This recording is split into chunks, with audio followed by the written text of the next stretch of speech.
How's it going, everyone? As we are headed into November and October probably bled some of your wallets dry, I thought it would be a good time to do another what to buy video on the titles that are dropping in November. Obviously, with the holidays right around the corner, a lot of this stuff is going to be heavily discounted, so if you're not going to play some of these games day one or like right away, like I know some of you guys just buy stuff and just let it sit for a while and then it goes like heavily discounted and you're like, why did I buy that? And yo, I've been through that as well, so no slight on the people that have been through that, but I want to go over the games that I think you should buy and the ones I think waiting on a sale for will really pay dividends. So the buy section, actually I got quite a lot in this video, so let's get right into it. Star Ocean the Second Story R, I think, is going to be a buy, which is interesting because I've been talking about how one of the more dissected elements of the release of Second Story R has been the price point. I mean, it is a remake, remaster, remake. They're calling it a remake. Let's call it a remake. It is a remake of a game that initially released on the PlayStation 1.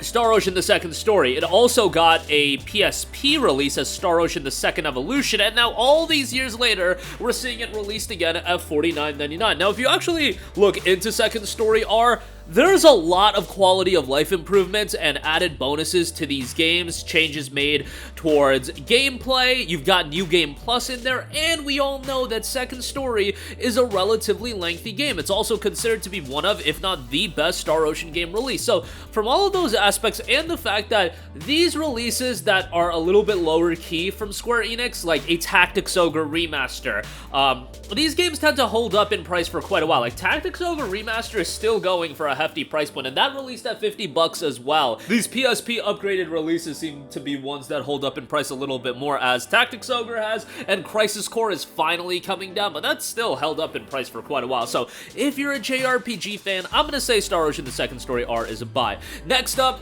the game's not going to be for everyone, but I really do believe the Talos Principle 2 is a buy. Now, first of all, they're pricing this very competitively at $29.99. They could have easily gone the $39.99 route, or even, God forbid, $50. I think that would have been a little bit too much, but $40 probably would have been seen as acceptable, but they went the $29.99 route, and I think that's going to, you know, open this game up for a lot of people to check out. Now, puzzle games are always going to be something that, you know, some people are into, other people not so much, and if you're not into it, it's probably going to be difficult to win you over in checking out the Talos Principle 2, but I'm not a big puzzle game fan, and I really enjoyed the depth of gameplay and the thematics to Talos Principle 1. I thought thematically and presentation-wise, those were the strongest elements of the first game. Like, I'm dumb when it comes to puzzles, so, like, you know, if I can figure out Talos Principle, most of you guys probably can ultimately figure it out as well, and it looks like Talos Principle 2 is going to build upon the original, and again, at $29.99, I think this is a great price. Next up, RGG, I feel like at this point can do no wrong, so I'm gonna give a shout out to Like a Dragon, Gaiden, the man who erased his name. Now, this should be known, this is a smaller release in the sense that this is a bridge the gap kind of a game from Yakuza Like a Dragon into Like a Dragon Infinite Wealth. So, you know, don't be expecting something super expansive, but if you're a fan of the RGG beat-em-up style gameplay, the quirkiness, and you're a big fan of the narrative, you probably want to play the game that bridges the gap into Infinite Wealth. And I know Infinite Wealth is a game a ton of people are excited for, so, you know, this one I do foresee holding up in price for a little bit while as well. RGG games in general tend to hold up for a little bit. I mean, Ishin at this point has been added to Game Pass, and it is regularly on sale, but I think this one will at least hold up in price until prior to the release of Infinite Wealth, and if you're excited for Infinite Wealth, like, you're gonna be busy with that game, and you probably want to play through this game prior to Infinite Wealth coming out, and well before that, so that's my 2 cents on that. Next up, Tales of Arise Beyond the Dawn. If you played Tales of Arise, I think most people ended up enjoying the game. I think some people still saw the action gameplay not up their alley, but, you know, what can you do? The visuals were greatly uplifted from the previous Tales of games. I thought all around, Arise was just a good game. Beyond the Dawn obviously is a game for people that have already completed Arise. If you haven't completed Arise, well then hold up a second. I think if you haven't completed Arise, or you haven't even bought Arise, let's say that. If you haven't bought Arise, I think the best idea would be to wait for like the complete edition to go on sale, where you're gonna get Arise and Beyond the Dawn for one low price. But if you already have Arise, the thing is, the DLC content, like just buying the DLC when you already own the game, that tends to not see heavy discounts a lot. I mean, Horizon Burning Shores came out back in, I want to say, February, and that's still, like, the best you're gonna get is, like, 25% off, but the Horizon Complete Edition is now out, and ultimately, that'll go on sale if you don't have Forbidden West. You guys get what I'm saying? Same can be applied to Arise Beyond the Dawn. Beyond the Dawn does look to be an expansive piece of content, looking to be 20 to 30 hours of gameplay for 30 bucks. That sounds pretty good to me, and it is a direct continuation of the Arise story, so that's gonna be pretty exciting. I'll say that's a buy. Next up, Persona 5 Tactica.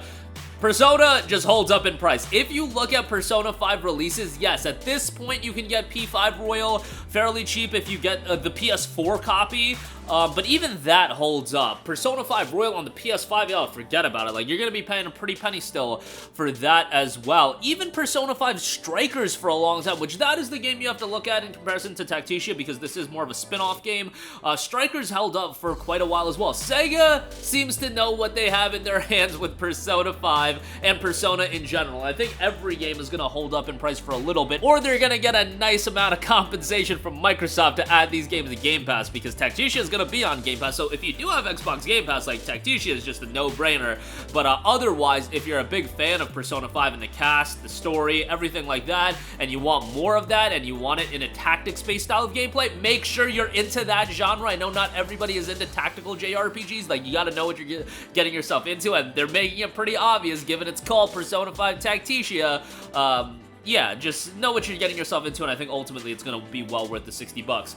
Next up, Granblue Fantasy versus Rising. Now, this is making a lot of refinements and upgrades from the original Granblue Fantasy versus. It was actually a debate for a little while whether or not it was going to be an upgraded release or a full-on sequel. It ended up being a full-on sequel. The thing is, this is being priced fairly competitively at $49.99, and given that we just had the release of Mortal Kombat 1, and that was $70 for the base game, $110 for the premium edition, you know what, $50 for the base game of Granblue Fantasy versus Rising, and then $75 for the deluxe edition that includes, yes, the early access. Come on, guys, do we have to keep doing this? And you do get subsequent character packs. Like, yo, I'm a little accepting of that. I get it, Granblue Fantasy ain't no Mortal Kombat, but it'll get there. It'll get there after Relink comes out and we get more Granblue Fantasy content in general stateside. It'll get there. Okay, it'll probably never be as big as MK, but, like, yo, it'll expand as an IP. And I think from a fighting game standpoint, if you're into the anime aesthetics, the Granblue art style is just going to draw a lot of people in. And Fantasy Versus was already a really good game, and Rising is looking to build upon that.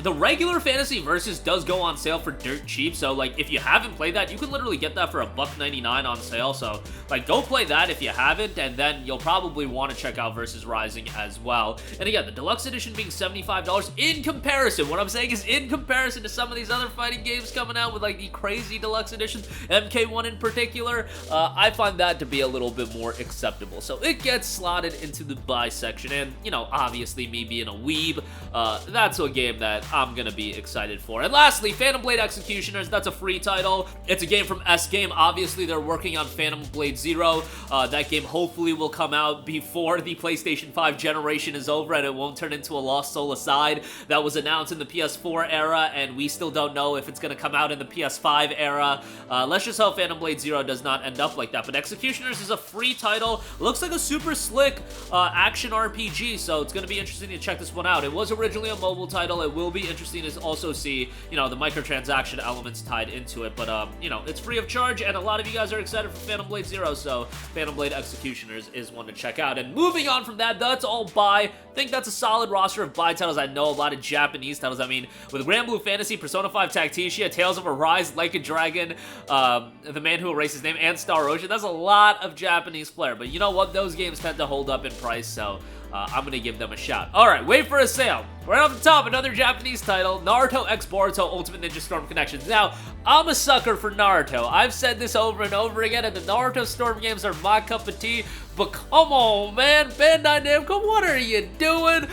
We want Naruto Ultimate Ninja Storm 5. That's what everybody's been wanting. We want it as a next generation title. What I imagine is Bandai Namco knows that they can do these kind of bridge the gap kind of games with the Naruto Storm titles. We saw it with Naruto Storm Generations, we saw it with Naruto Storm Revolution, and we're seeing it here again with Storm Connections, where they're expanding the story arc, they're telling the story of Naruto and Sasuke again, and there's going to be an original story They're expanding the roster a little bit, but as far as the $60 release goes, seems to be, again, a bridge the gap kind of a game. Like, we'll let the super fans buy this, me being one of them. I'm gonna be a sucker and buy it, but, you know, this ain't Storm 5. It's releasing on the Nintendo Switch, and it's a cross-generation title, and what I assume is Bandai Namco looked at it, they thought, hey, we can do a cross-gen Naruto Storm game. Nintendo Switch 2 is coming out in 2024, and then once the Switch 2 comes out, we can do the true next-generation Naruto Storm game with Naruto Storm 5. That's what I imagine is going on here, and from a business standpoint, totally understand what they are doing here. I don't completely understand the nostalgia DLC pack and nonsense like that. The DLC in this game is wild, but yeah. Hopefully this game goes on sale fairly quickly as well, but even if it doesn't, like, spending $60 on this game, unless you're a super fan, or a big fan of the Storm games, like, yo, obviously, that's probably a large portion of the people that are gonna pick up this game, which if that's you, more power to you and check it out, but, for the fringe Naruto fans or the casual fans that just play Storm and enjoyed it as an arcade fighter, I don't think this is gonna be one that you want to be dropping your $60 on. Next up, Call of Duty Modern Warfare 3. Look, this is giving me a lot of Storm Connection vibes as well. I don't know if you guys checked out the beta. If you really enjoyed it, I mean, you already have made up your decision on whether or not you're gonna buy MW3 or COD in general every year. I mean, there's the people that are gonna buy COD every year, and, you know, they'll skip one here and there, like a Vanguard. I know a lot of people skipped a Vanguard, but MW2 crushed it from a sales number. Kind of got my COD fix last year, but just like Naruto, I'm kind of a sucker when it comes to COD, and a couple friends just start playing it, and they're like, hey, dude, you gotta play COD with us? And then all of a sudden,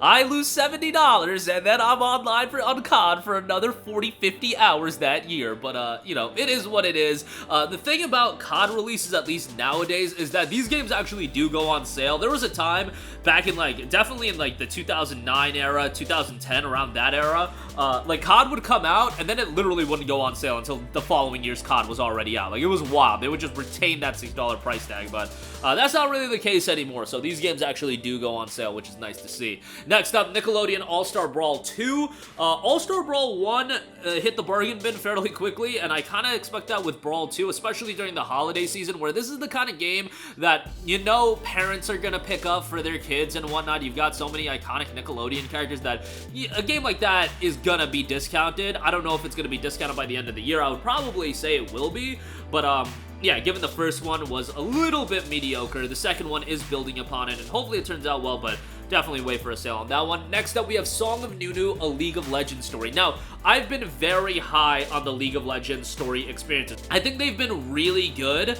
The thing is, Ruined King was very much worth the $30. The other two games, especially Convergence, which I loved Convergence, I thought it was a great game, it's just supremely short, and I don't know how Song of Nunu is going to turn out. I think Song of Nunu is going to be a fairly short game as well. Ruined King gave you a good amount of content because it was an RPG done by Airship Syndicate. They did a great job with that, and it was worth the $30. Convergence, if it was like $14.99, killer price, it would be like on my top recommended titles, and I think Convergence is still great, but the $30 price tag is pushing it a little bit when it comes to games like that, and I think Song of Nunu is going to fall into that category as well. But once it's 50% off for $14.99, I think it'll be a worthwhile pickup, and obviously, the hardcore League fans are going to pick the game up, and I was a gigantic League of Legends fan growing up, so these games really do click with me a little bit more. That's why I've checked out all of them, and why, like, I bought Ruined King day one, and it was like, honestly, one of my most anticipated games that year, just because the idea of a League of Legends RPG, and I was so satisfied with that game.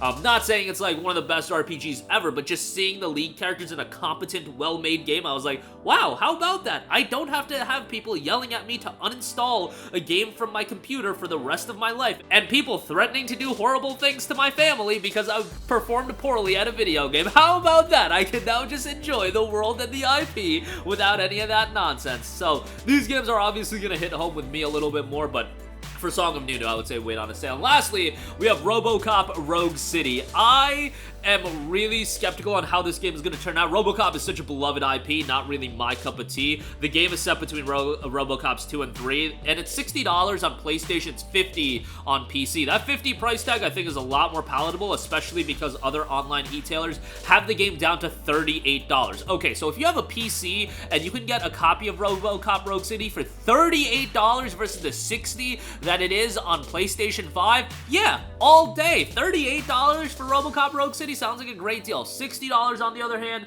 a little bit more apprehensive about that. I think the aesthetics and the world look really good in this game. The first-person shooting gameplay is what I'm not sold at, and they are doing the buy the deluxe edition, get the game early gimmick.